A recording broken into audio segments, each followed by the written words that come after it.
Hello, hello, hello. Ooh, got an echo.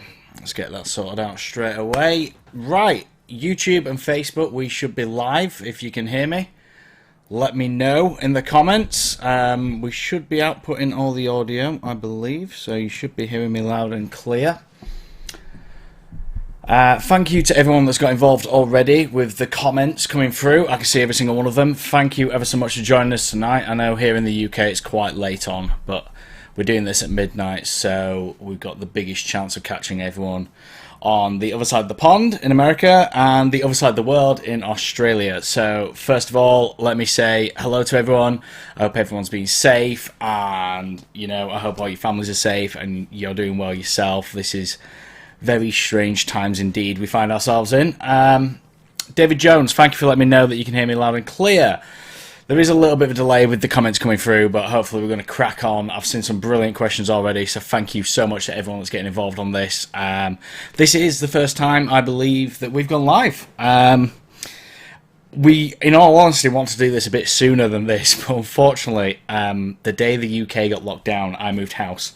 So, yeah, I had no internet for the last 2 weeks. So if you can imagine being isolated and then not having any internet, you can imagine how crazy I feel right now. So, right guys, let's crack on with a few of your questions. So I'm just going to have a look through here and see what we've got. As always, YouTube, Facebook, we're live on both. I can see the comments from both coming through to this other monitor, so if you see me looking up, that's what I'm looking at over there.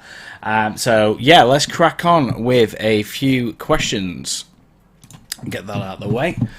Right, let's have a look. Oh, we're up to 8 pages of questions already, guys. So yeah, where do we start? That's a good one. I'll tell you what. Let's start at the beginning. So, how do we come up with a DJ name? Janish, I think I pronounced your name right. I hope I have. So, how do we come up with a DJ name? For me personally, it was very easy. My name's James Holland.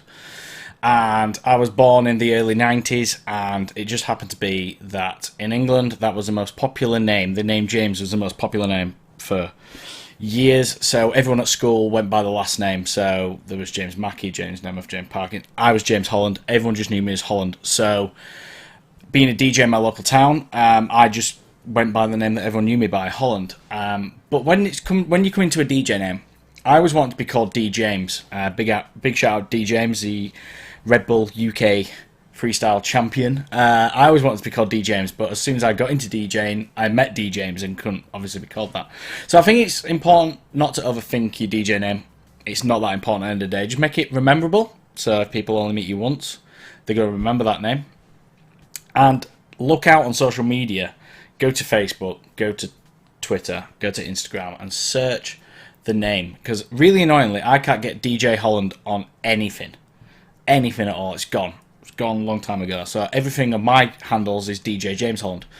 But I don't go by DJ James Holland. I'm DJ Holland. So make it memorable and make it easy. But also have a look at those handles. See if they're free. And try and think of a name where you can get the handles. Because that's how people are going to search it. And yeah, keep it memorable. Mojax is a brilliant name. I'm pretty sure he spoke about this on his stream. Mojax is an easy word to remember. Doesn't mean anything really, but it had all the handles. So yeah, DJ names is as simple as that really. So let's go on to the next question. Let's have a look up here. What have we got? Yes, Loz. I'm going to say Red Bull, but I prefer Monster because it comes in bigger cans. There we go. Right, back onto proper questions. David Jones, what is the best streaming platform to use? Difficult question. It depends on what software you're using. So, if you're using Recordbox, for example, you may have access to SoundCloud or Beatport Link. But if you're using Serato, you've only got Tidal or SoundCloud. You know what I mean? So, the streaming partners, it's difficult to say. I use Tidal quite a lot myself. I use Serato a lot, and I use Recordbox. I can get into Tidal quite a lot. I'm very, very excited to start using the new Beat Source and Beatport Link. I've not really played with that properly yet. I'm very excited to move over to those, to be perfectly honest with you, because the music I'm playing at the moment suits that. But you need to look at what you're playing. If you're playing a lot of hip-hop and R&B, Tidal all the way. It's the only platform that's got Jay-Z, Kanye, Beyonce, you know, the big R&B artists. You've got to go Tidal. But it all comes down to what you're using and what what music you're playing. So I would, personally at this moment in time, I'm using Tidal. But I think the stuff that's coming from Beatsource and Beatport Link just looks amazing. So that could be the future. I'd like to see Beatport Link be a little bit cheaper for the offline category stuff. I remember Pulse Locker back in the day, and it wasn't that expensive. So maybe if they're listening. So let's move on to the next question. Let's have a look in here.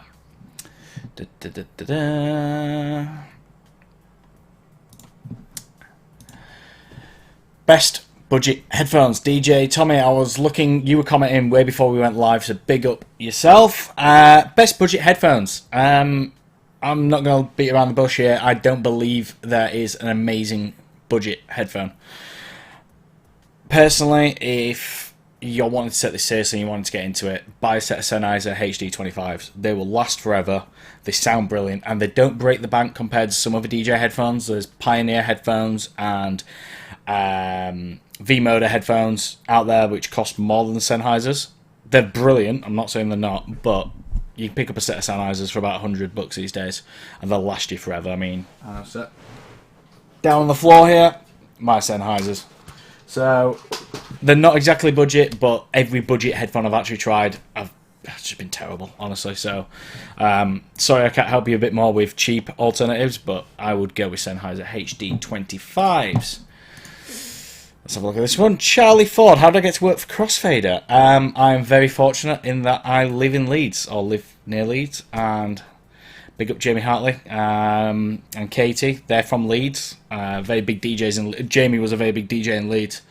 Got to know him, and he one day put on his Facebook saying he wanted someone to come write some stuff for him, and I'd wanted to work here for ages. I'd been enviously watching from afar as the YouTube and everything built, so I was the first to jump in there. And I believe I'm right in thinking that Lawrence James actually applied for the same job as me, and we both ended up working there, so you know, that's how we ended up doing that. Right, let's have a look. Fiesto, is a 320 kps MP3 good enough for clubs? Yes. There's going to be some people that will argue against me with that and say it's not good enough. It depends. The thing to remember with audio quality is where you're getting your audio from. 320 kbs is a good format size-wise. The audio quality is good enough. But if you're googling that and putting song rip 320 kbs, if that song's been ripped from YouTube, it's already been compressed down to ridiculously small. And if you rip it out, which you shouldn't do, by the way, this is why you shouldn't do it. If you rip it out at a 320, you can't regain quality. All you're doing is taking the crap quality and making the crap sound better so you can hear the crap more, if that makes sense. So if you're buying it legitimately, a 320 is absolutely fine, believe me. A lot of nightclubs, a lot of bars, pretty much everywhere I've played apart from the festivals, sound quality is not high on the agenda. It's more volume and bass. And I think a lot of people will back me up in saying that a lot of the club standard DJ equipment isn't the best sounding stuff anyway. So a 320 bought from a legitimate place at its full quality is absolutely fine. Let's have a look. DJ Glitch. Where do I stand on sync? I personally don't use it very much. I was never a DJ that started using sync. I don't know why I didn't, to be honest. Looking back on it, I think that I tried to be a bit snobby maybe. I was a bit like, ooh, you know, I don't need to use that, blah, blah, blah. And now whenever I do use it, I sometimes don't realise, you know, Pioneer decks especially have this habit of halving or doubling the BPM to make the sync work. So there's many a time where I've loaded a track in by accident with the BPM range is way off. So, you know, loading a drum bass track when I'm playing house, and it'll double the BPM of the sync track, and then you play it and you're like, oh, what the hell's going on here? So I'm not a massive fan of it. Times when I do use it, is when you're trying to slow a track down to do a transition manually. So, say for example, I'm playing an R&B track on one deck, and I've got a house track on the other. What I can do is put sync on them both. It will make that BPM go crazy. But you can loop it, 4-bar loop or something, get it playing, and then what you can do is put your your tempo range on wide, and slow the dance track down almost. If you do it on a breakdown or in a loop, it sounds really good. You can just slow it down, and you can go dun dun dun and dun dun dun dun, and then when you get down to the BPM this track was meant to be at, release a loop, bang in. That's a fantastic use of sync. So I like it there, but rest of the time I'm personally not that bothered. But do not be ashamed to use it. If DJ Craze says that sync is dope, who are we to question? You know what I mean? Like, who are we to question? So let's have a look on here. What else have we got? The age-old question. I get this every day. Adzi, big up yourself. Serato or Recordbox? I'm a Serato user. I always have been.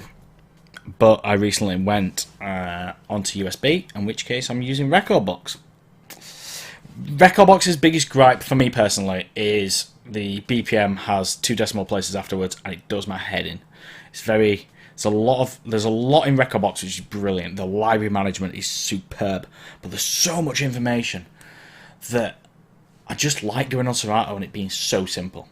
You can literally just start, and really as complicated as you want to take it is your doing, if that makes sense. Whereas Recordbox has so much information. I think Recordbox potentially is more powerful software at the moment thanks to library management. But I personally like the simplicity of Serato. I think it boils down to what controller you're starting on, or where you want to go with your DJing. If you're happy taking your laptop to the club and setting up in HID or using timecode or something like that, stick with Serato if you've already started on it. If you want to use USBs, it's a great time to get into Recordbox because your USB sticks will be ready to go into the club even when you're done with the controller, because wherever you put a hot cue down on your controller, that track, when you export it to USB, will carry that hot cue. So it's a difficult one for me to take because I love both, but for different reasons. But I'm a Serato guy, so I think you're going to find that with whoever you ask, whatever they've been doing, whatever they're used to, they're going to be stuck with that, really. Just going to double check this. I'm getting a lot of YouTube comments and not many Facebook. Is there a reason for that? 267 comments on YouTube, 2 on Facebook. That is odd. Never mind though, let's just crack on for the time being. What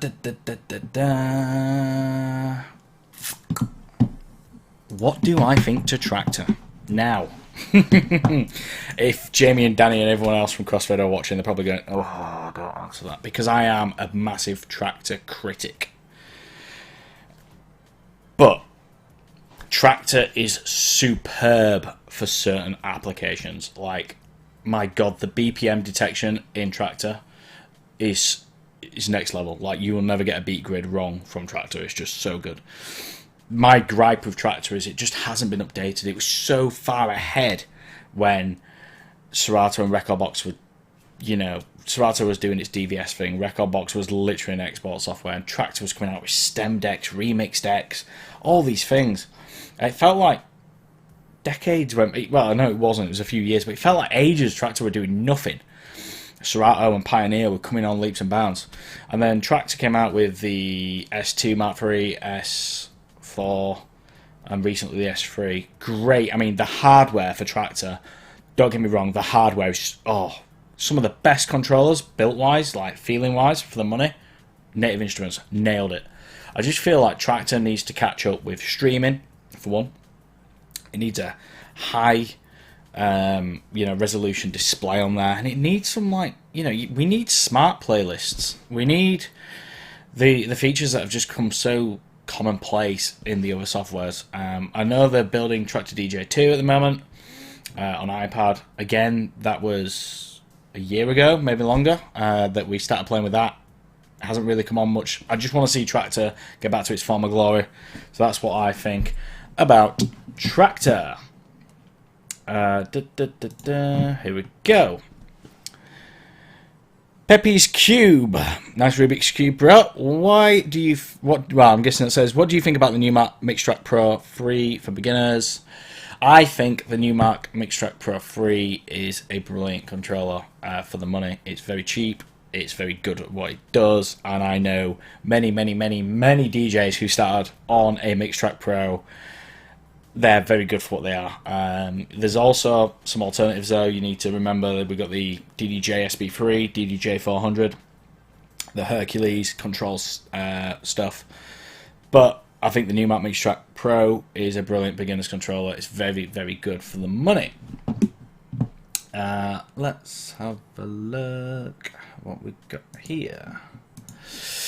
Bit more of a technical question, Stephen. Is an RCA to RCA cable different sound quality wise to an RCA 8-inch jack? No, shouldn't be. Basically, the only time you're going to get sound quality differences is if you're going from a balanced cable to an unbalanced cable. And we have a full video on my cable guide. You'll see me holding cables and going, if you search YouTube for it, you'll find it.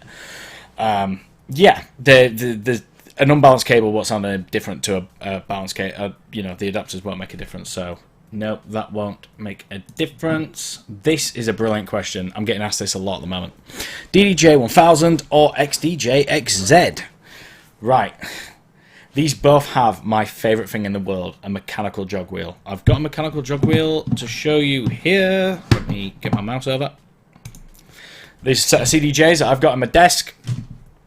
These mechanical jog wheels, compared to a capacitive jog wheel, if you don't know what a mechanical jog wheel is, on a controller, typically, you have what we call a capacitive jog wheel. That is a jog wheel that is touch sensitive. So as soon as you touch your finger on the surface, it will stop and scratch. Right? A mechanical jog wheel is what you find on CDJs like these. These have little springs on them, and you need to push down. If I basically, when you touch down on the jog wheel, you stop the deck. So if I'm just going to load a track in right fast because I can show you that you'll see on the jog wheel screen in the middle here. Can you see how that changes in colour when I actually apply pressure? So mechanical jog wheels are brilliant. They are the best thing ever for the club feel. So the DDJ-1000 and the XDJ-XZ both have these. However, there's a massive difference in the fact you need a laptop to use the 1000, whereas you don't with the XZ. The XZ is more of a USB plug-in, like I've just done there. You know, you plug your USB in and away you go. So it boils down to, for me, I've got a full Nexus setup here, as you've just seen. This is very wide. This is large. This is very large. Like, look at this. Look at the width compared to this keyboard here, and this is a big gaming keyboard. This is a big unit. The XZ is just as big. It really is. The 1000 is the same size as your regular controllers, your DJing and, you know, your 4-channel DJ controllers. So, are you going to be going out and DJing with this in various places and carrying it about? If you are, DDJ-1000. Is this to go in your bar or your studio at home and never be moved? Sorry, never. You know, you're never going to move it around. Which case, XZ, because it's a ball ache getting your laptop out at home every 2 minutes just to DJ. So, XZ if it's not moving, but if you are moving it about, 1000 all day long. Let's have a look what we got in here. Ooh, good question. Right, big shout out to Luca for this question. What do you think about the Denon and their DJ gear? I'm a geek. This is the reason why I'm doing the Q&A, trying to get technical. So if you guys are out there who've got any technical questions, I'll try not to bore you, but I'll try and answer them. I am a bit of a geek. Denon's DJ gear has come on the longest way ever. Like, I used to be a Denon controller user. The HC5000 rack mounted thing. God, wow, that thing was terrible, but built like a tank. This is the thing about Denon gear, it's always been built really, really well. Lasted, like, there's a reason why Alan and Heath and Denon rack mount players are still going to this day, because they just go forever. Denon took a big jump forward. They knew that Pioneer DJ just downright own the scene, the professional DJ market, and Denon are front everything technology wise into making. And basically, when I look at the Denon DJ range, the Prime range, I just look at it and think that is essentially having a laptop inside your deck. So I love it, but I hated the SC5000, the visuals on it, the actual aesthetics, the bright coloured pads and whatnot. Just didn't look right for me in the club's environment. At home, yeah, brilliant. I mean, I took the Prime home 4 a few times. I've had it here at home. I love the Prime 4. Jugglers are a bit loose, but I love that. But Denon, being a geek, I just look at the Denon stuff and I just think, wow, this is so forward, so far ahead. What I think Denon can do with that technology, it could change what we do so much. Everything. I'm talking. It's got Wi-Fi inside the damn thing. It's got network ports on the back, hard drives inside. These SC6000s are beasts. So yeah, I really like where they're going with it. The SC6000 is a big welcome update aesthetically. It makes me feel more comfortable in a club looking at the matte black, dark environment. It's what I'm used to. Will the rest of the scene and the rest of the world catch on? I don't know, but I hope so. And I hope it also, all respect to Pioneer DJ, I love the guys there, but I really hope it makes them go and do something crazy with the next generation of CDJs, XDJs, whatnot. Because if we get in a technology arm race between Denon and Pioneer DJ, the only winner is going to be us DJs. Simple. Like the gear can only get better if them two get in a war. So let's hope for that. So let's have a look. A lot of people asking if I ride a motorcycle. I'm guessing that's because my helmet's here. There's more. There's actually 2 more below, which you probably can't see. I come from a family of motorbikers, but I do not ride motorcycles. I don't have my license. I do ride them, but I don't have a license. I ride on fields and whatnot. But I used to race karts. I'm a kart racer, so these are helmets, Valentino Rossi helmet and whatnot from when I used to race my go-karts. Good advice for a young DJ, Zach. My best advice for a young DJ is just keep networking. DJing is one of these worlds where, and I think a lot of people probably agree with me on this, it's not necessarily what you know, it's who you know.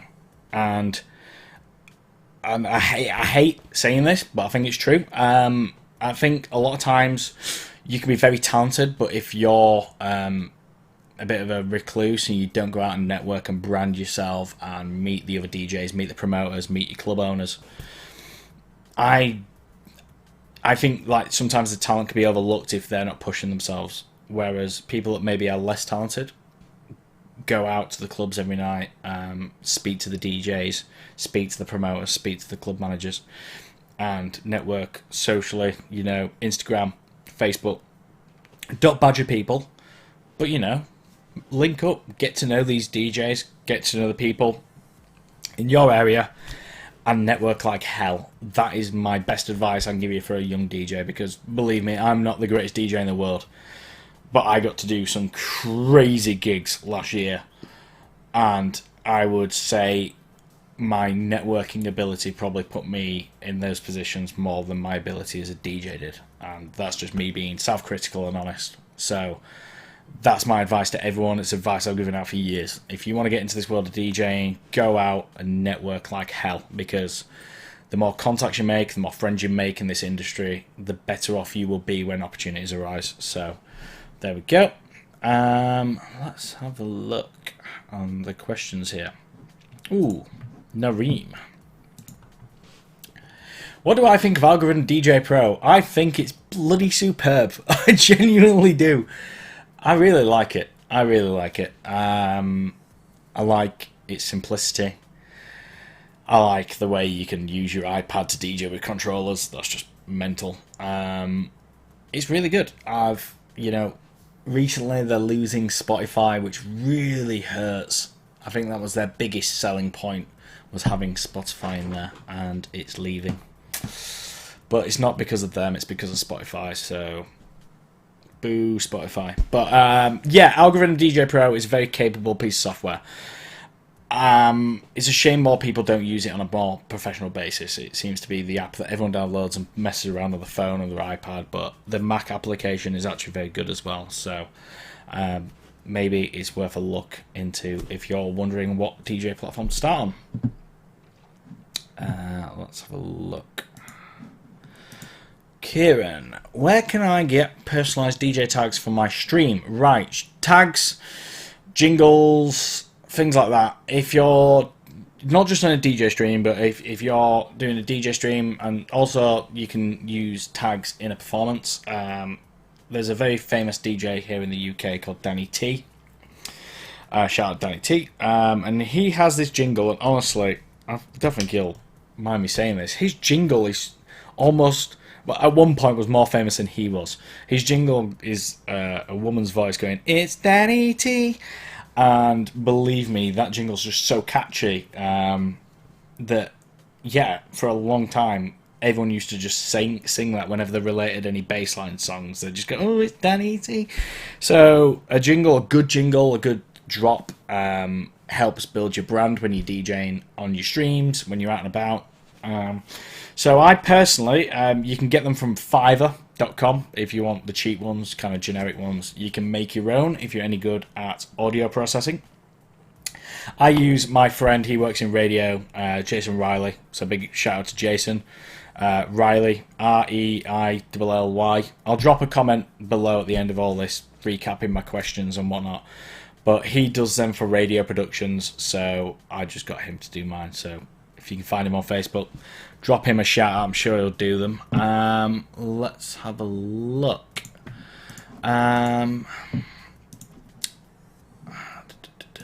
Let's have a look. Right, DJ Purge. Let's have a look at that one. How do you promote yourself on social media? Right. I wish I had launched James here for this question. I genuinely do, because that guy is a genius at promoting himself on social media. The key is footage and content. Content is king. You'll hear that phrase everywhere. Promoting yourself is, you need to be doing as much as you can when you can.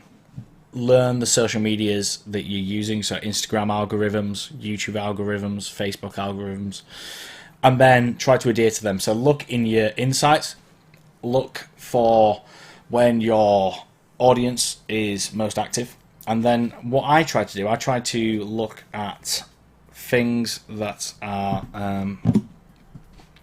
like viral at the time. So, if there's an ice bucket challenge going around, for example, make sure you're one of the first doing it. And if you can put a DJ spin on it, do it. I remember Danny James, for example, there was a TV show over here that was going big at the time called Love Island, and there was basically there's a clip of audio, and they get a text message again, "I got a text," and Danny James took that, put it in Serato and scratched it over a beat. Boom. Instant views. It's as simple as that, Tiger King's big at the moment. Go out there, scratch Carol Baskin over something. Believe me, it just gets views. So that's how I would do social media, but keep it DJ related. Keep it related to yourself, and make sure you read the algorithms, read your insights, and hit the people when they're active. S Monster, something I wanted to answer for a while. What's my stance on virtual DJ? Right, let me have a sip before I start on this one.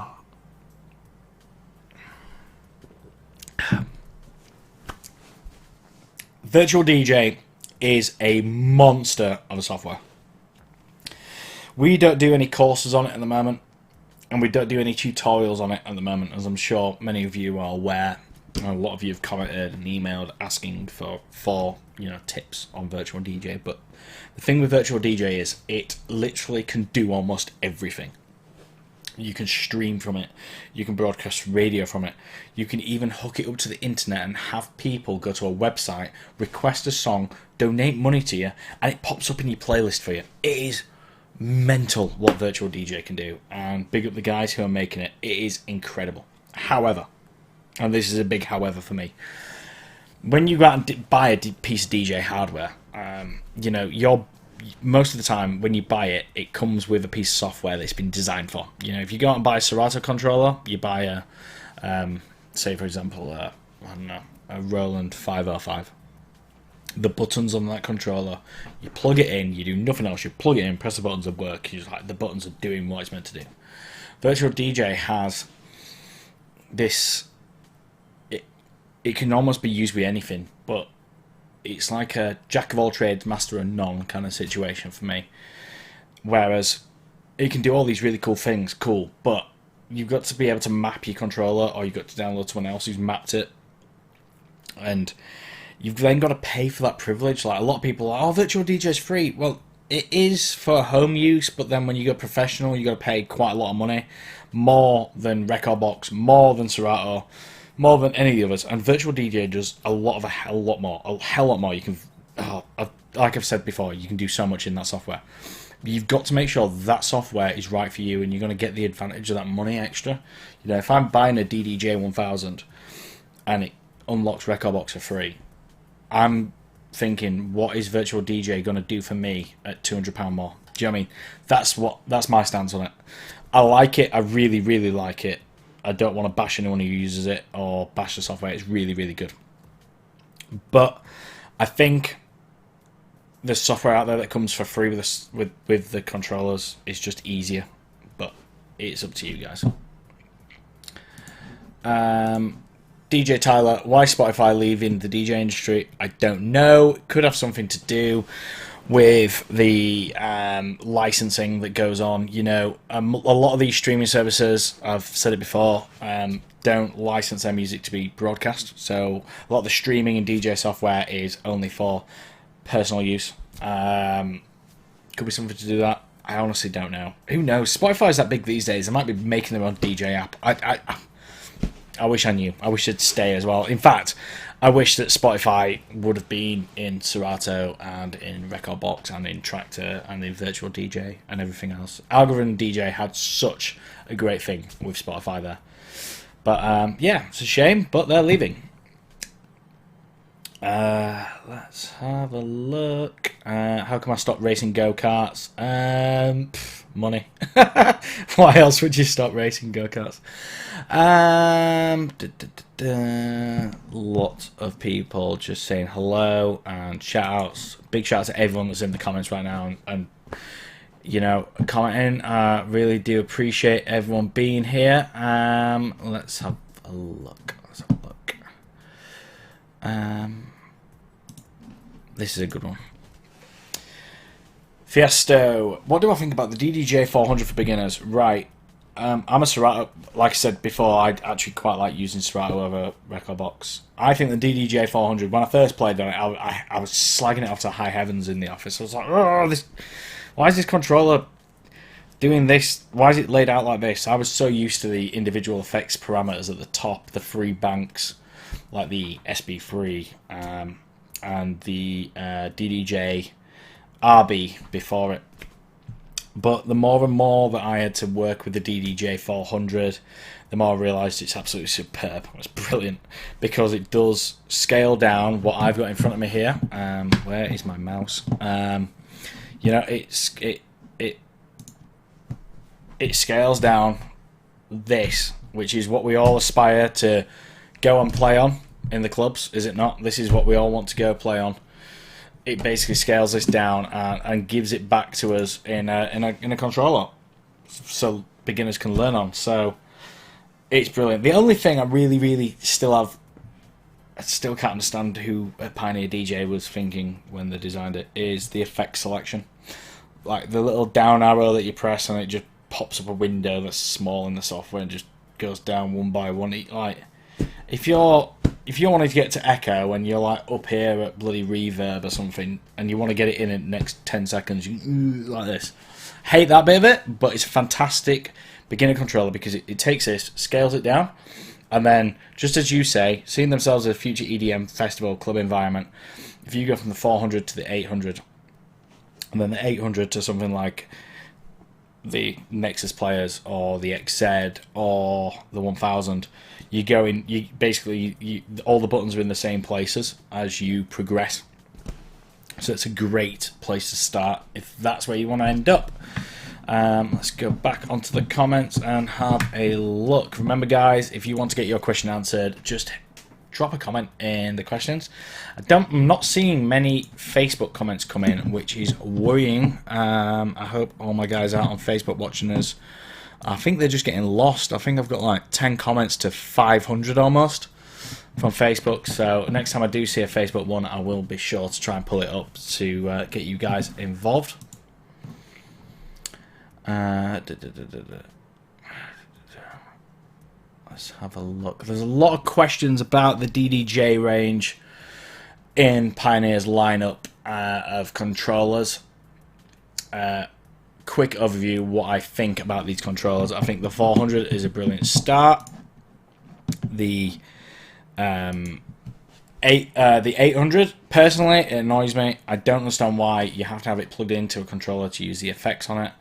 Apart from that, it's a fantastic controller. Could we have seen mechanical jog wheels? I don't know, it would have been nice. 1000, superb, absolute belter of a controller. So that's my opinions on the DDJ controllers.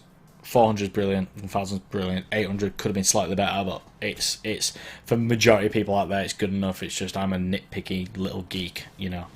So that is all. Right, let's get back into some questions. This is a funny one. Right, P4 boot. I always get nervous before a gig, right? As some of you might have seen on YouTube last year, I went out and did a festival called Leeds Fest, and that was the video that went on YouTube was the set at like 5 AM on the Sunday morning, but I'd actually played a 1 AM on Saturday, which is a lot bigger, lot busier. And weirdly, I didn't get nervous for that, which is unlike it for me. I normally get like butterflies. But then before this stream went live, I got nervous. I got really nervous. Like I was texting Jamie, Danny and Lawrence and Katie in the office. I was texting them. I was like, I can't believe this. I'm really getting worked up to do this stream because I've basically been practicing for the last 2 weeks having no internet with this software I'm using now, setting up various webcams. So I've got one. So I've got 1, 2, 3 webcams amongst other things going on here, and I've been really nervous because I really want to make this work, and I got really nervous about it, and everyone's just like, why are you getting nervous about a stream and not a gig? And I think it's because I think of it as a gig. You know, we've got, I don't know how many people are watching this right now. You guys can probably tell me better than I can. But when you want to make things right and when you care about what you do get nervous. The best thing I could say is just them butterflies for me always seem to disappear after the first 3 songs. So what I try to do when I go to a big gig and I really care about what I do, which is almost every gig, but you know, residencies you get used to it, you know what you're expecting, but new gigs, I just try and start the set with the best couple of songs I know are going to work. And then if I have to play like 3 bangers straight away to settle my nerves, so the crowd's banging and I know like I'm in there, you know, I've got them in the palm of my hands, and then I'm in control of the set, then I'm in control of the crowd, and then for me anyway, my nerves seem to go. But the key thing is to have the main thing, have belief in yourself. You know, you won't be booked to be doing these gigs if you weren't good enough. It's as simple as that. Like, your promoters, your club owners, they're not going to put anyone in to DJ. They're not. This is their livelihoods, this is their income. And they're trusting you to do the job that you do. So, think about that. Anytime you get nervous, anytime you mess up a mix, you know, God knows I've messed up so many mixes. And yeah, it does suck. You know, I've had the decks go off and you get booed and you get nervous doing that. But just have belief in yourself. Know that you've been booked for that gig. You're obviously good enough for it. So have belief in yourself, and if you need to play a few bangers, get everyone on side, and then you know you're in control of that situation. That's my advice. Let's have a look. I've got a Facebook comment, finally. There's a Facebook comment. Sasha, thank you so much for commenting. Thanks, OBS. I'm not actually using OBS right now. funnily enough. I'm using a software called vMix on Windows. It just gives me a few more options. But when I do live stream from a DJ page and I'm just live streaming, I do use OBS.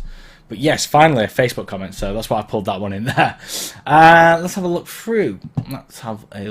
What we got in here. Remember, guys, just drop a comment in. Let's get your questions answered. Tips for people breaking out of the bedroom, especially in this trying time.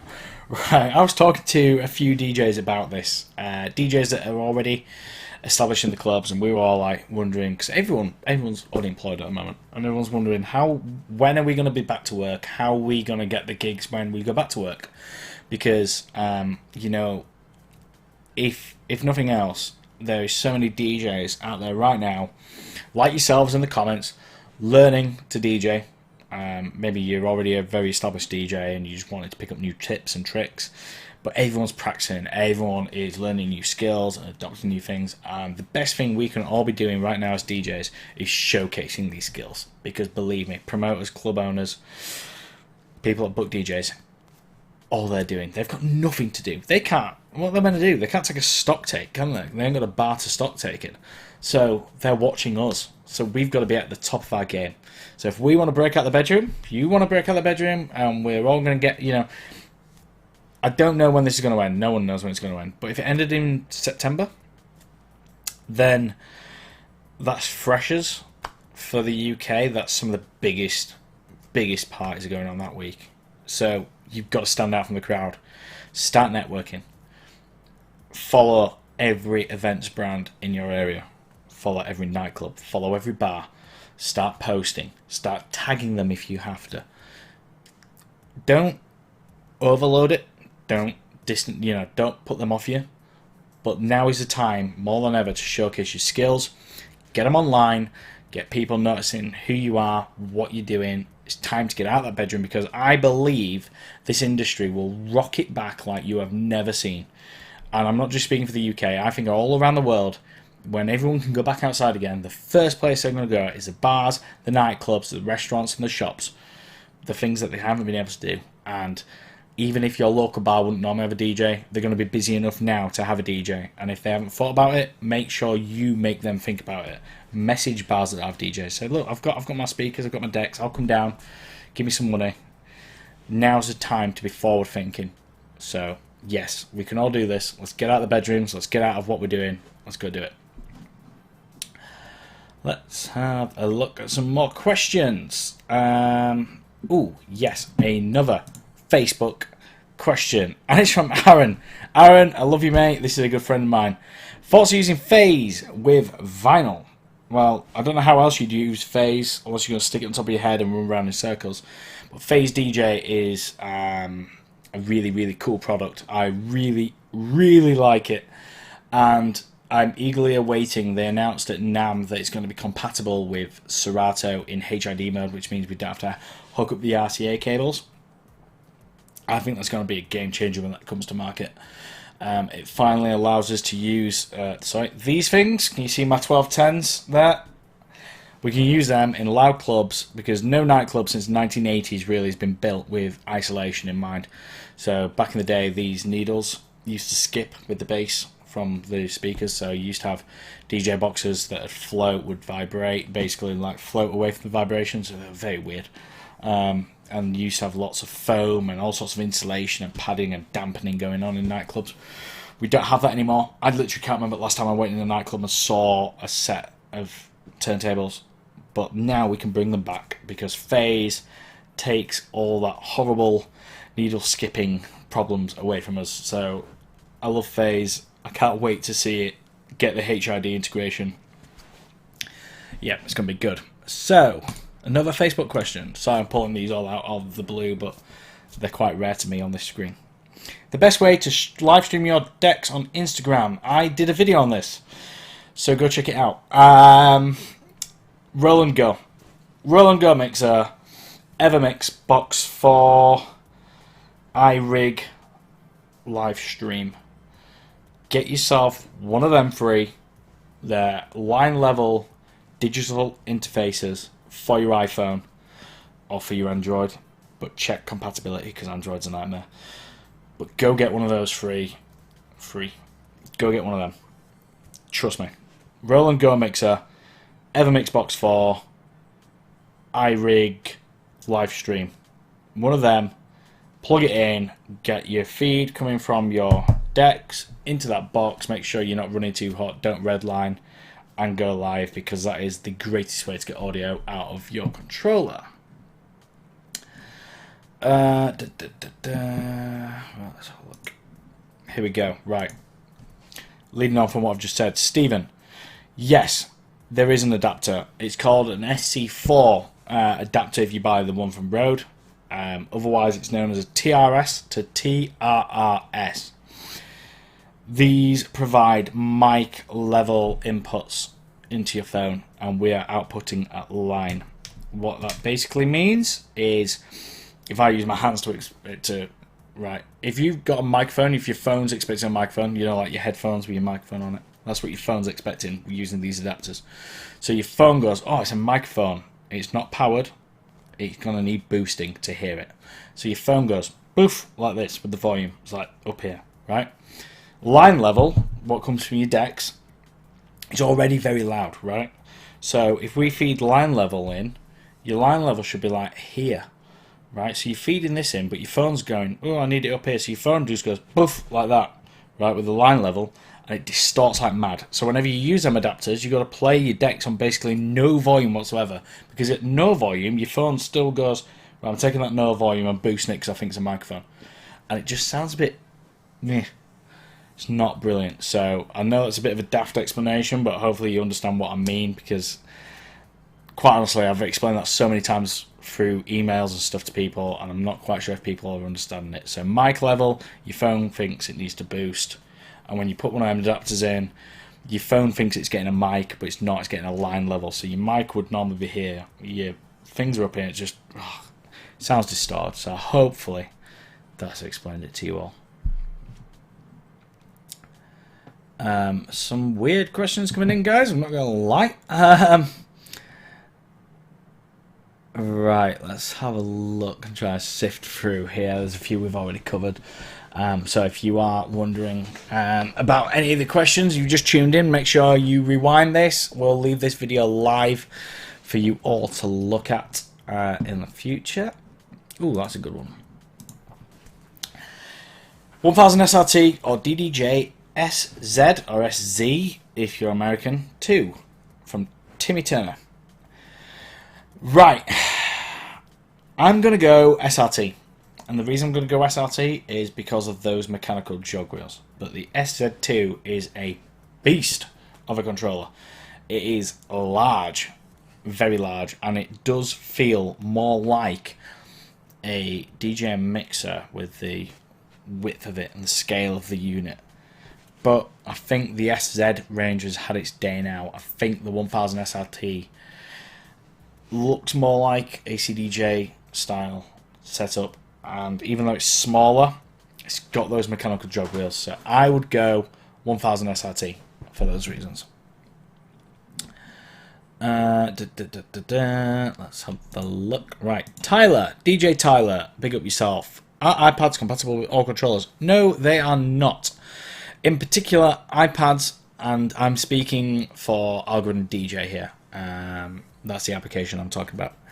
iPads seem to struggle with sound cards that have two inputs, so 2 USBs on the back. So I'm talking DJs-XZ, I'm talking DJs-1000. Controllers with 2 USBs on the back of them, they aren't core compliant because they have 2 USB sound cards in them. They need drivers, and for that reason, Algorithm has issues with them. So there is a list on Algorithm's website of controllers that work. Head there before you buy anything. But the majority of beginner controllers, small things, SP3, DDJ400, Roland 202, Mixtrack Pro, Reloop Beat Pad, Hercules, Control, Starlight, Control 200. Yes, you get the idea. The smaller controllers with 1 USB input usually are okay, but double check. Never buy something without double checking it.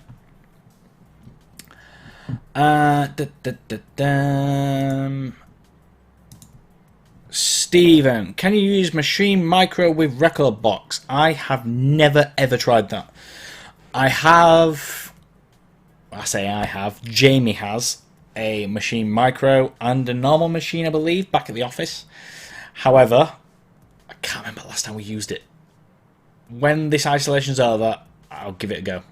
I would imagine you'd be able to MIDI map it. You can MIDI map most things in Recordbox, but that's as much as I can give you right now. I'm really sorry. I haven't tried that. Let's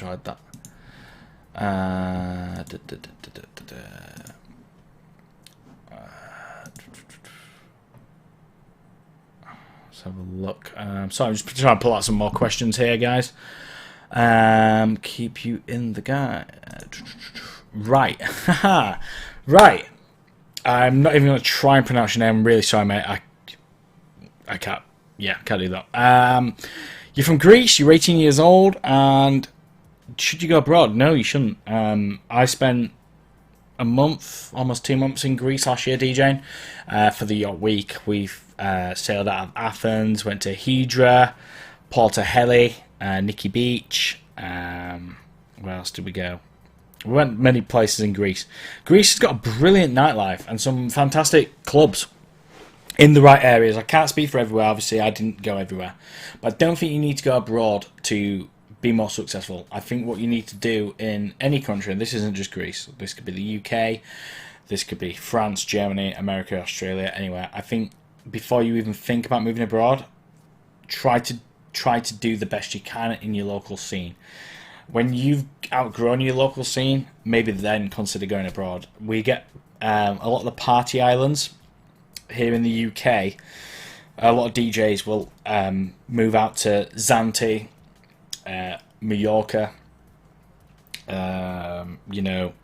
Malia.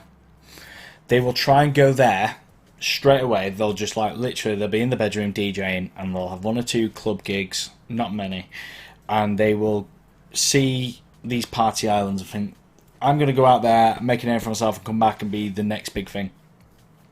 But I think to go out there and do a good job, to go outside your comfort zone, to go to a different country and do a good job, I think you need to learn your trade where you are, because the people around you know them best, you know their scene best. You grew up around these people, you know the music, you know what they like, when they like it.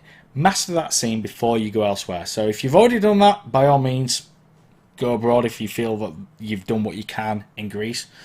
But I really don't believe in DJs skipping that step. I'm not going to do the local stuff. I'm going to go abroad and do this. It doesn't always work. It very, very rarely works. You need to learn your craft around the people, because it's the best opportunity as a DJ you're going to get. Like I say, you know the music, you know the crowd, you probably know the people on the dance floor, you've been there, you've been in that dance floor, you know what they're going to want. So, in that way, it's the easiest job in the world, but then people know you, and they'll be your biggest critics. They'll tell you when you mess up, and they'll tell you how to do it better. Abroad, they won't. They'll just sack you and get the next guy in. So, learn your trade at home, then go elsewhere. That's what I would say. Let's also have a look at what we got going on here. Are Amazon's MP3s good quality? Yes, they are. Any MP3 store, it doesn't matter, as long as you're buying from a legitimate source. All you have to care about is what quality you're downloading in it. I believe Amazon's all at 320, so you should be absolutely fine with anything from Amazon. I buy a lot of my music from Amazon. Remember, at the end of the day, you could download WAVs and FLACs and have 5 songs per hard drive because they're so massive.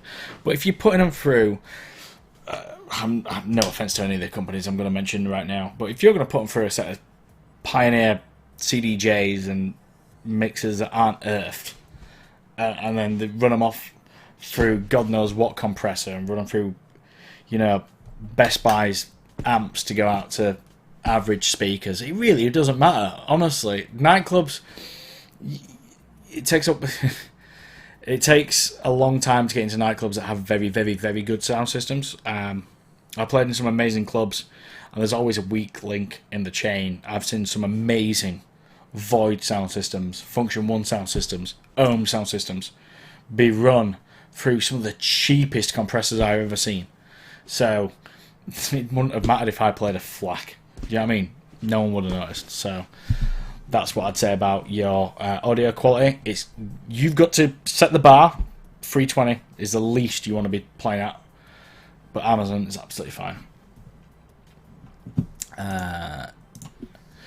Do I think uploading SoundCloud would help me out starting as a DJ? Of course I would. Yes, 100%. Whatever you can do to make your music be heard and your skills be showcased, yes. Upload to everything you can. Get your music out. Where's the best place to get mainstream music in MP3 format? Beatport, number one. I always go to Beatport for my music. I then go to Google Play Store, and the reason I do that is because I used to have an Android phone, and there was an app called Google Rewards, and you could answer some surveys and get free Google money. If you're an Android user, just saved you a few quid. And then I used to go to Amazon, which we've just mentioned, and then failing all that, sometimes you can go to Bandcamp for the lesser known stuff. Yeah, but that's where I go. I go Beatport. But you can also obviously sign up to DJ pools. So DJ City, BPM Supreme, Digital DJ Pool, the mashup.com.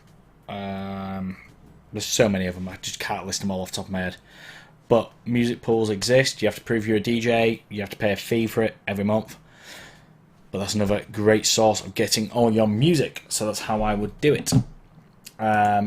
Right, another question. We're getting this a lot in emails. So let me just address this one thing and for all. Amazon Music, Spotify, Apple Music, Deezer, streaming services. You cannot download the music and put it on USB.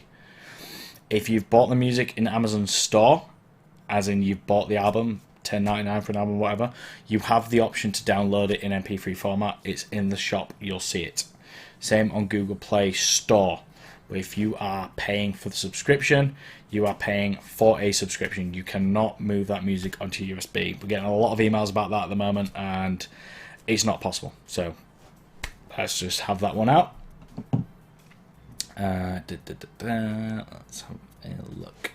What other comments have we got on here, guys? Let's have a look. Remember, just drop some comments below. I know it's getting late here in the UK, but hell, I'd normally be at work anyway, so let's get some more answered out whilst we can. What we've got in here. I'm going to click back a few pages in case I've missed any of you guys. I do apologise. A lot of people are just answering other people's questions by the look of it, which is great to see. You know, the great thing about DJing is a community. We have a brilliant community, so reach out, talk to each other, help each other. If you need a place to do that, check out our forum. Great place to plug our forum. So we've got a forum. It's free for anyone to use, not just our students. So if you go to our website, www.wearecrossfader.co.uk, top right corner should be a student portal area. Click in there, community forums. It's free for everyone to use. Get in there, talk away. I'll be in there, Jamie's in there, Loz is in there, and yeah, let's get some conversations going in there, because it's been a bit quiet in there. Ooh, Aaron hitting me up with a redlining question. I like a redlining question. Oh, it goes off the screen. Right, I can't see it, Aaron. It's too long. Oh no, I've got it up. I'll have to read this one to you guys.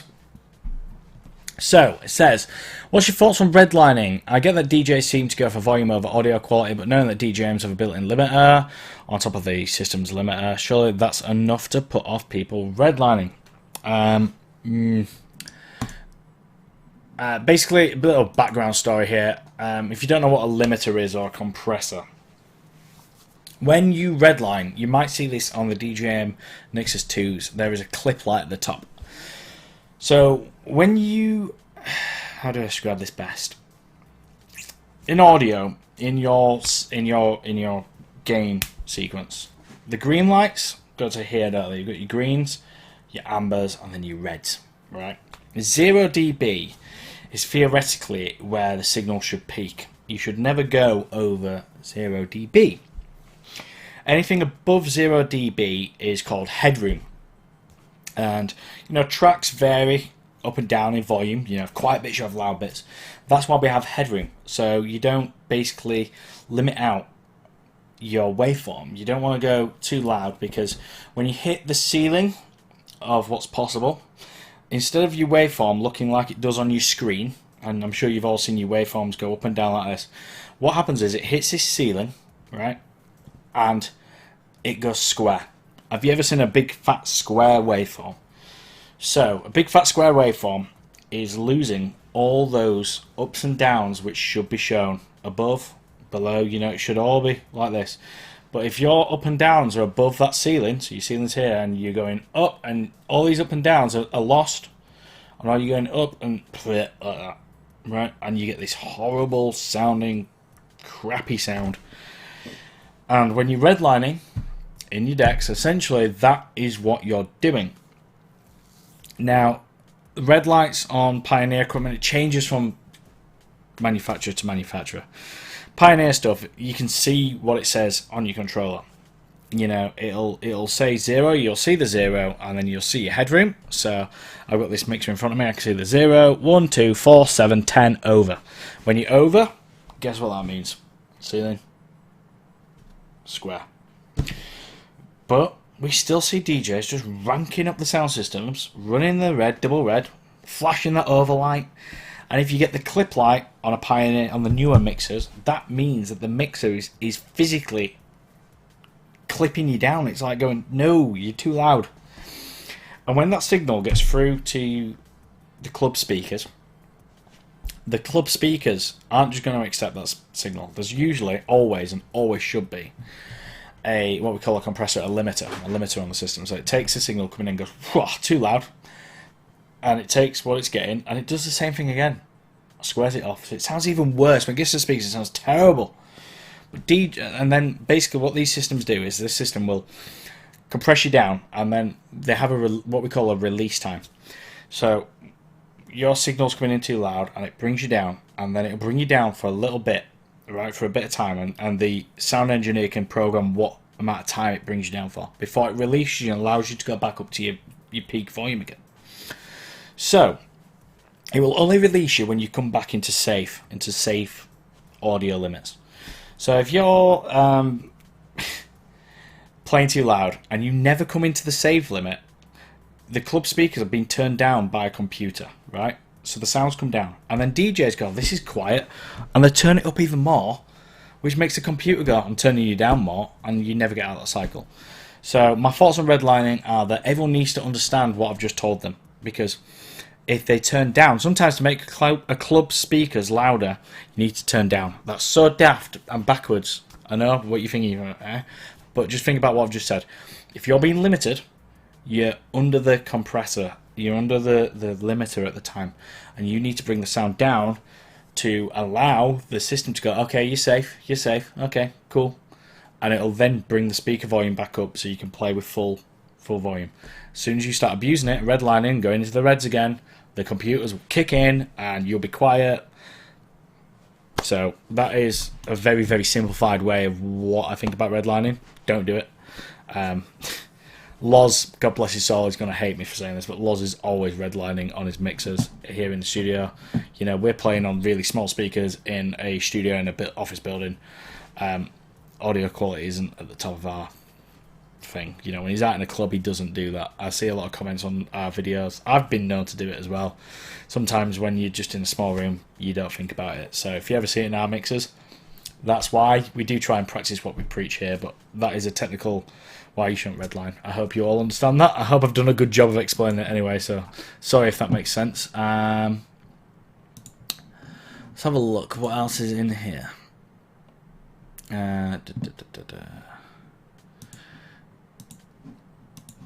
DJ Tyler, what is my most common mistake? I have so many.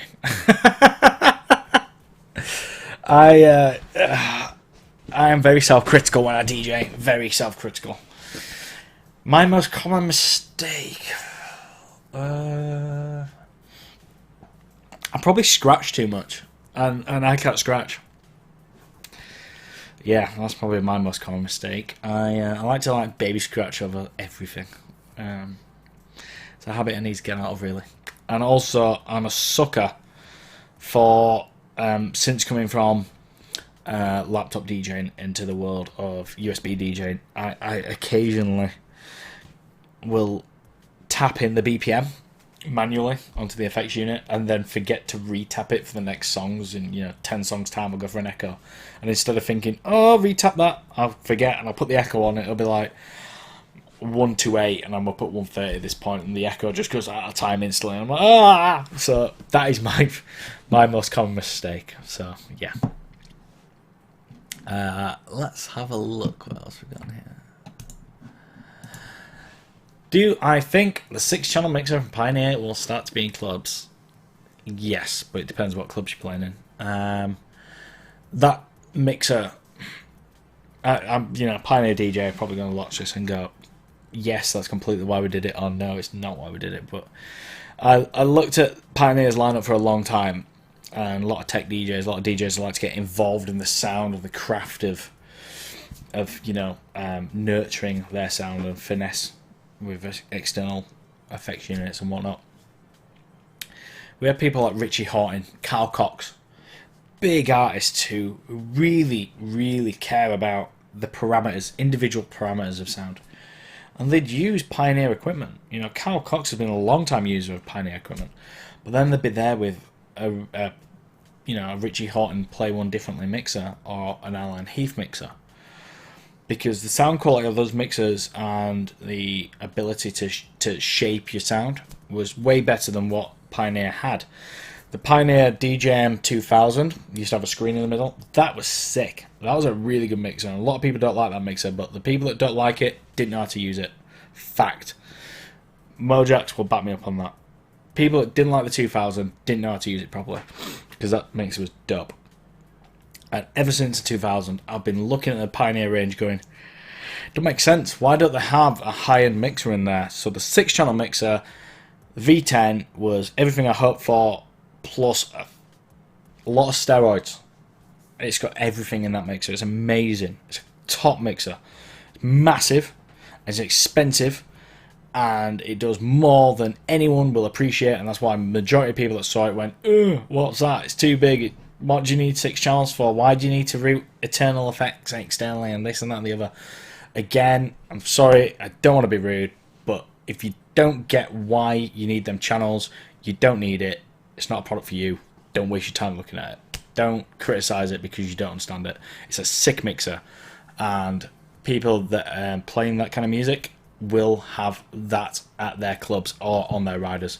So I'm talking about, your Fabrics, your Clubbers in Ibiza, things like that. They will buy one because they will have that many tech artists requesting that mixer next year. They will have already ordered one.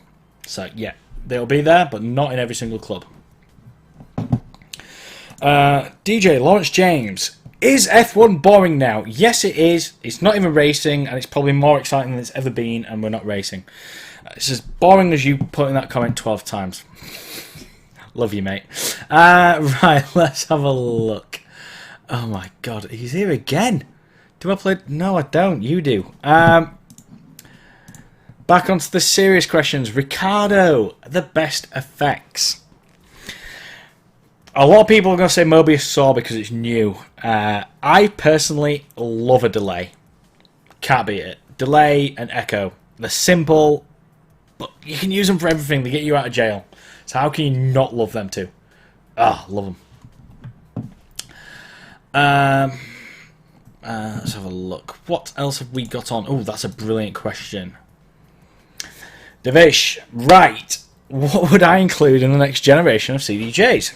I'll tell you what I won't include. A CD player. So that probably won't call it a CDJ, would it? It'd probably be an XDJ. But I won't include a CDJ for that. You know what I'd do? I'd take what Denon have done and make it more pioneerish. And I hope you understand what I mean by that. But I'd take the SC6000 and I would give it the Pioneer familiarity. I'd give it the layout of the Pioneers. I probably won't have the pads at the bottom. I'd probably try and change it up a little bit. I mean, the way I see it personally, I've not seen anything from Pioneer. We don't have a peep. So if you're watching this and you're thinking, oh, he knows what's coming, I don't. I don't. But from watching their last few products, you know what I kind of imagine? You know the DJay-XZ or XZ? I kind of imagine that player, the deck, the individual deck bit with the screen on top, maybe. And then maybe they'll make the screen a bit better to rival the Denon. That's what I'd kind of hope for. But I like what Denon have done with the hard drive and the streaming on board, so maybe I'd like to see that. So a Pioneer take on what Denon are doing, that's what I'd hope to see. DJ Jong. What is the best genre for warm-up sets? Depends who you're warming up for. Really?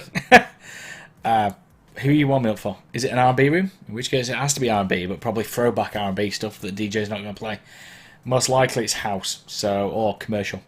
So best genre is house and commercial stuff from a few years ago that the DJ ain't going to play anymore. Don't play the bangers. Don't play Show Me Love. Don't play, big David Guetta and Example and Calvin Harris tunes. Don't do that. But play the unknown gems like, Seek Bromance by Tim Berg, Avicii. God rest his soul. Stuff like that. Bangers that people still love, but the main DJ is not going to remember to play. Let's have a look at this one. Andrew, since you've been quite active in the comments, let's have a look here. As a resident DJ, you find yourself playing the same sets. I'm just going to have to open up your question a bit bigger. Your DJ every Thursday, Friday and Saturday. Suggestions how I can change it up each night without burning through your music. Okay. I think we're all in a similar situation, us DJs that are out there playing regular. What I would say is, if you are reading from your history, don't. If you're playing from playlists, don't. On one of your nights, decide, I ain't going to go into my playlists. I'm going to do something different. Search via genre, search via key, search via matching track, search via track, BPM, something like that. Find the gems that you've not been playing. You probably don't need to download more music. You probably just need to look further into your collection. I do this all the time. I get so stuck into the same playlists while I'm going through. I'm like, oh, it's easy. Yeah, that one. Yeah, and all my sets start to blur into one. Just come out of your playlists. Come out of playlists. And find a different way of searching for your music. Find those gems. That's how I would do that. Right, I just need to have a drink because I'm not going to lie, guys. Talking straight for an hour is killing me.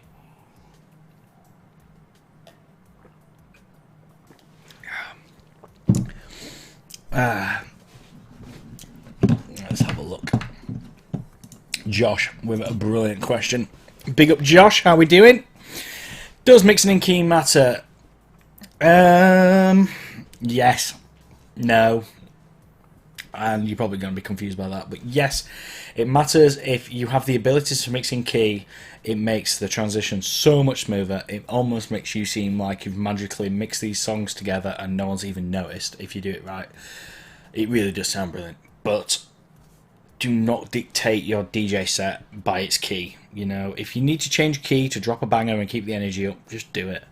The key isn't the be-all and end-all. It's a great thing to have your key mixing, but just don't worry about it. It's not the end of the world. Crossfader swag. Hats, hoodies, mouse mats. Mouse mats? No one has a mouse mat anymore. Get a laser mice. Hats, hoodies, t-shirts. Am I allowed? Yeah, I should be alright to say this. It's coming. It's coming. It is very, very much coming. In fact, it would have been out already if it wasn't for coronavirus. Yeah, I hope the guys in the office don't mind me saying that, but it will be coming. It is coming. I've got a lot of examples of it. This is the old one. You won't be able to buy this. But yes, it's incoming. It's ace. It looks brilliant. It looks better on Loz than it does me. But it does look good. DJ Tyler, I keep seeing you pop this up. I don't really know what you mean. Why are fake DJs more common now? By fake DJs, if you mean why are celebrities doing it, people that aren't actually DJs, well, easy, because someone can give them a mix CD and then go to a club and get £5,000 just for showing up, but they're normally famous before they're a DJ. So, you know, us DJs can complain about them coming in and doing what we're doing, but end of the day, they're famous, we're not. Let them crack on with it. It just makes us look better at what we do. So that is that. Right. I want to play a set with only my own productions. How many songs do I need? As many songs as you want your set to be, I would imagine. Yeah. I don't know how long you want it. If you want it to be an hour, you're going to need... Well, it depends what genre you're in. Are you in tech? You can make a tech song last 6 minutes, so... Can't really help you with that one, unfortunately. Can you do more sampler sequences, tutorials on the XP1 and XP2? Of course we can. Of course we can. But if you want to learn more about using sequences, samplers, things like that, we do have a great range of creative DJ courses. This is going to sound like a sales pitch. This isn't. It's a Q&A. But our tone play course especially is perfect for the sampler and sequencer and also for keyboard mode. So check it out if you want to.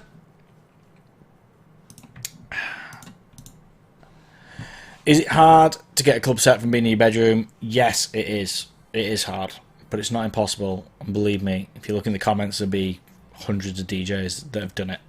I'm living proof. DJs all around the world. We all came from the bedroom, so it's not impossible. It's hard, but it doesn't have to be as hard as you think it is. Market yourself. Expose what you can do.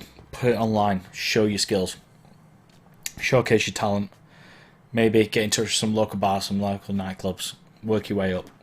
Every step in life is a ladder. Just work your way up. You're not going to go from nothing to festivals. So it's impossible. It's possible. Sorry, I get my words mixed up. It is late on here. What time are we on? 1:15.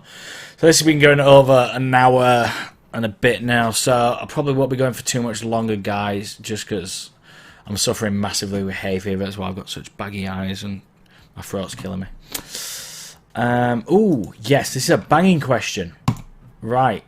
The Fountain. Or the FOUN74N. Right.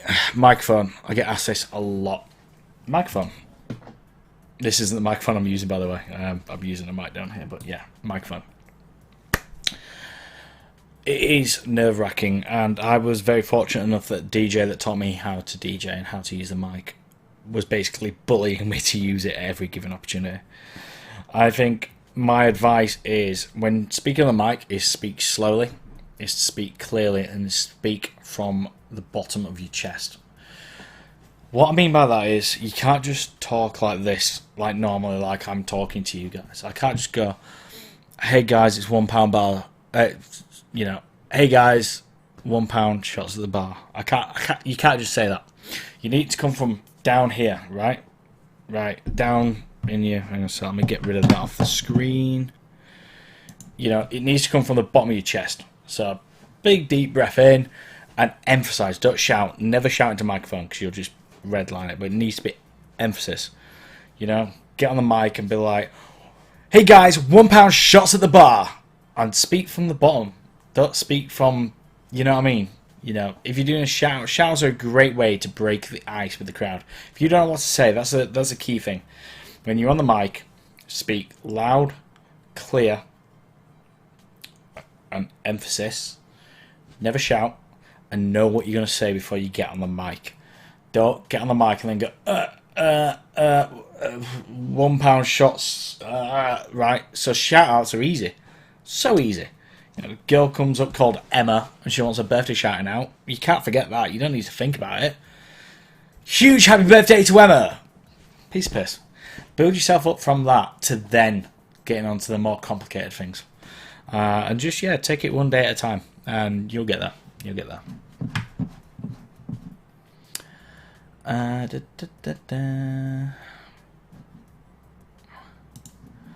Just going to bring this one up because I just want to say James Hype is a god. I think that guy's amazing. So I really, really rate James Hype, and I've worked with him many times. So I don't think he'll be watching, but if he is, he's my guy. Absolute amazing DJ. Ooh, hello. Hang on a sec. Where's that one gone? Josh. I know, because I'm DJ Holland. These are focal alphas, and they're bloody brilliant for the size of them. Very, very, very good speaker for the money. So that is what that is. Let's have a look. Just touching on the microphone thing again. I think DJs should use mics. I think they should use them more. Only in the right environments, and don't use it too often. But yeah, I believe mics are a great tool for crowd interaction and bringing the crowd onto your side. You know, whenever there's a bad thing happens in a nightclub, you know, if your music dies or something like that, your microphone could be your best tool. We've got a podcast. I'll try and get into this video afterwards on YouTube and Facebook and link the podcast episode. It's called When Shit Goes Wrong. And yeah, the microphone, we talk about how good the mic can be for saving your ass when something goes wrong. So yeah, I do like the microphone.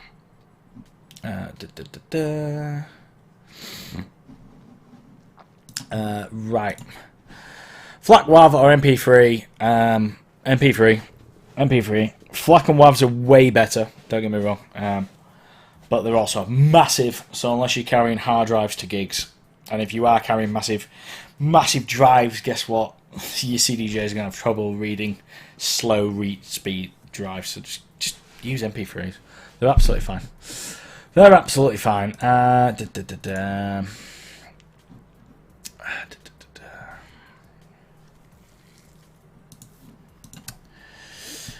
How do I know that my music collection is sufficient? Look at the length of it. Look at it. You know, you could do some exercises at home before you go to the club. Give yourself a scenario. Right, you've got 4 hours. Right? Play for 4.5 to cover yourself. Play for 4.5. Give yourself the scenario. That's how you're going to know. That's how you're going to know. You're not going to know until you put yourself in the situation. So rather than going to a club and potentially messing it up, give yourself the scenario. Right, I'm going to do a warm-up set for an hour.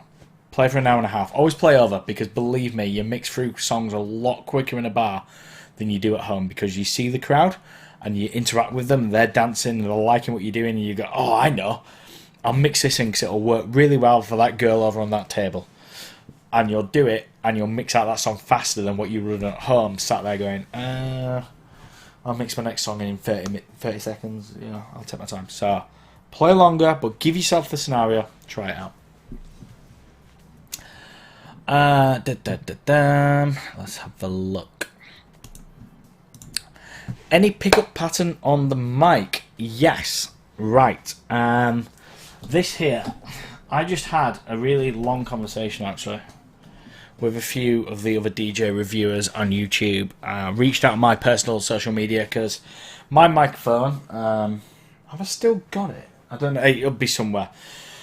My old microphone was with me from the day I started DJing, and it died recently, and it killed me. It died, and it'd been in the hands of so many famous DJs as well. It'd been around the world so many times, but it died. And I was like unsure on what to buy next, because everyone uses an SM58, like everyone. But whenever I use one, I find I get mad feedback from the speakers around me. So, this is my new microphone. This is a Sennheiser E845S, right? And if you research into microphones, you'll know that they have pickup patterns, and that's what you're asking about. This is a supercardioid pickup pattern. What that means is it picks up very narrow channel. Its peak channel is very narrow. So if this microphone picks up sound from all around it, the main channel that this is going to pick up, the main frequencies are going to be directed in a supercardioid are like this. They're very narrow. And I picked that microphone, and that's why I was using one before, and that's why I was finding a bit more pickup on feedback with the SM58, because I'm so used to being able to run my mic and know that when I'm holding it and using it like this, that it's not picking up sound input from the side as much as other microphones will do with like a standard cardioid sound pattern. That's still a funnel, but it's a bit wider. So if you do your research when you're buying a decent quality microphone, they'll have graphs and diagrams on their websites of their pickup patterns and where they're most sensitive. I personally always go for supercardioids because I really like being able to crank a little bit more gain and know that it's just going to work when I'm in pattern like this. Same time though, if your DJ doesn't speak directly into it and you like that, that ain't going to be brilliant for you. So do your research. If you really care about your audio quality, do your research on your pickup patterns. Right, you know what guys, I think it's 1:20 here in the morning. I really appreciate all your comments. I hope I've got as many as I could do through for you. I really do.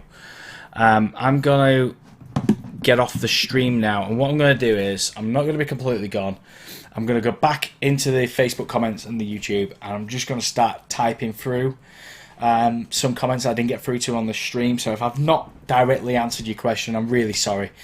If you've enjoyed this, if you have enjoyed this stream, let us know in the comments, and we'll do it again. We'll do it again.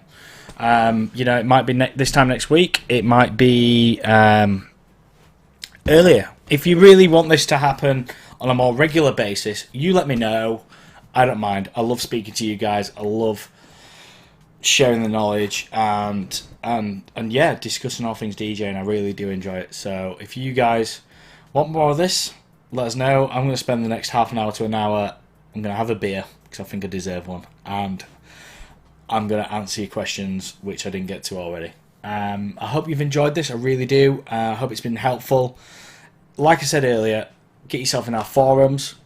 Get yourself active in all the comments. We're doing everything we can to bring content to you guys at the moment, to interact with the comments and on the forums, and just we're trying to make isolation as productive as it can be, not only for ourselves but for you guys. So this is all about yeah, it's all about learning skills whilst we got this amazing opportunity. You know, it's unprecedented times. I really do hope all you guys out there are safe and well, and your families are safe and well as well.